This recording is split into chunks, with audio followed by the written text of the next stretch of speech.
Dan Sin sendiri. Tar mengangkat alisnya, bertanya apakah Sin pikir dia bisa lupa, hanya karena Sin menginginkannya. Sin menjawab, jika Tar tidak setuju, dia bisa pergi saja. Silakan hancurkan semua senjata kelas tingginya. Tar berpikir sejenak. Dia tahu senjata itu mungkin akan rusak. Begitu Sin menggunakan skill padanya. Tapi punya lebih banyak senjata tidak ada salahnya. Jadi Tar berjanji dia akan melupakannya. Sin tersenyum, berkata, itu bagus sekali, dan menyuruhnya untuk mengamuk saja. Tar bergegas menyerang manusia kadal, mengayunkan pedangnya dan mematahkan senjata monster itu. Sin memperhatikan dan terkejut, berpikir bahwa Tar hanya berencana untuk menangkis serangan itu. Tapi malah senjata lawannya yang hancur duluan. Kontrol Tar atas senjatanya jauh melampaui apa yang Sin harapkan. Sin bertanya-tanya apakah senjata Tar memang sekuat itu. Sin yang tertarik berpikir dalam hati bahwa pembuat senjata pasti mampu mewujudkan senjata yang setidaknya berperingkat B di tempat. Ini semakin menarik. Sin lalu memutuskan untuk menguji seberapa mumpuni senjata itu. Dia menaikkan kekuatannya. Dia menusuk manusia kadal menggunakan Fire Blast juga. Setelah itu, dia melompat ke belakang manusia kadal, menusukkan senjata ke kepalanya, dan melepaskan ledakan api lainnya. Manusia kadal itu menyemburkan darah hijau saat ia jatuh. Dan Tar berdiri di sana dengan senjatanya yang dibuat oleh Sin, berlumuran darah.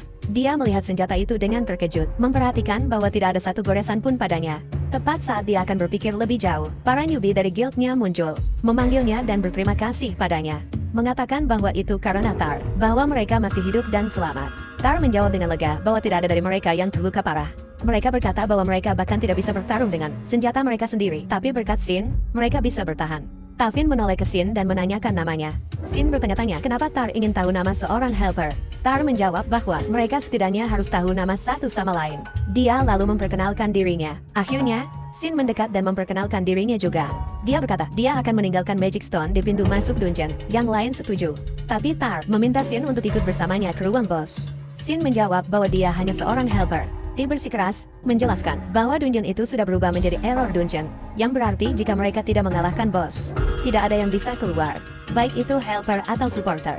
Sin menjawab, menyebutkan bahwa Tar lebih mampu mengalahkan bos itu. Tar menyatakan bahwa seperti yang Sin lihat tadi, tidak ada senjata lain yang bisa menangani skill itu.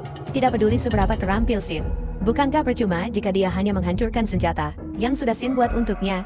Sin menjawab bahwa senjata yang dia buat tidak akan rusak. Tar membalas, mengatakan bahwa itu hanya menurut Sin, tapi ini adalah error class dungeon. Makhluk yang menghuni tempat ini jauh melampaui manusia kadal biasa. Dan jika bosnya sama kuatnya, tidak ada kehati-hatian yang berlebihan.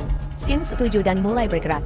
Langkah kakinya bergema saat dia mengikuti Tar, hingga mereka mencapai ruang bos. Mereka melihat Raja Kadal dan satu manusia kadal lagi. Tar menyarankan agar Sin mengabaikan tingkat bahaya sebelumnya, atau informasi yang dia punya, dan fokus untuk mengakhiri ini.